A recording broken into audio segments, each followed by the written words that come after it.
Hi, I'm Brian Selznick, the author and illustrator of The Invention of Hugo Cabret and Wonderstruck. When you start a story, how do you think of your characters? A lot of times people ask me how I think of my characters. My characters are often based on things that I really loved when I was a kid. So I love to draw, I love doing things with my hands, so that can be inspiring. That was part of the inspiration for Hugo in Hugo Cabret. But a lot of times my characters are inspired by what I want to have happen in the story. So the plot sometimes comes before the character. I try to figure out what I want to have happen in the story, and then I think, who would this character be that would make this story happen? So I will sometimes have a character trait or I'll think of a personality, but it's really not till the end of the book that the character really completely develops and the plot comes first.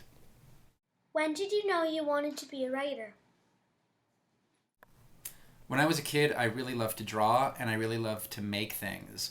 And sometimes I wrote stories, like I would write weird little fantasy stories about kids who could fly and horses with wings and stuff like that. But I never thought of myself as a writer in any way. And sometimes people told me that I should illustrate children's books, but I didn't think that that's what I wanted to do. And so I went to an art school and I thought I was going to go into the theater and be a set designer because I really loved acting and I really loved drawing. But after college, I realized that I love drawing most of all, and I love telling stories, and I love kids, and so I thought it would probably make sense for me to be a children's book illustrator. And so I wrote my first book really just so that I would have something to draw. And I'm really glad that it's what I discovered and that I'm doing that now. What was your favorite book when you were a child?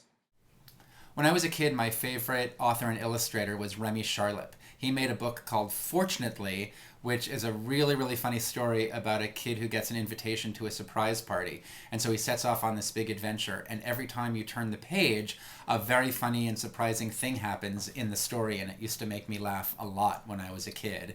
And it's been very influential on the work that I do now, because I'm always thinking about what happens when you turn the page. He also did a book called Hand Talk, which teaches kids finger spelling and sign language. And so I thought that was really interesting, and I learned to spell my name, and it was really, really fun to do. And that's something that influenced Wonderstruck. And when I worked at Eeyores Books for Children, I discovered the work of Maurice Sendak for the first time. And that was really where I first read Where the Wild Things Are, which became one of my favorite books. And I really studied that book to see how books are made and how illustrations are done. And I learned a lot from reading that book, as well as all of Maurice's other books.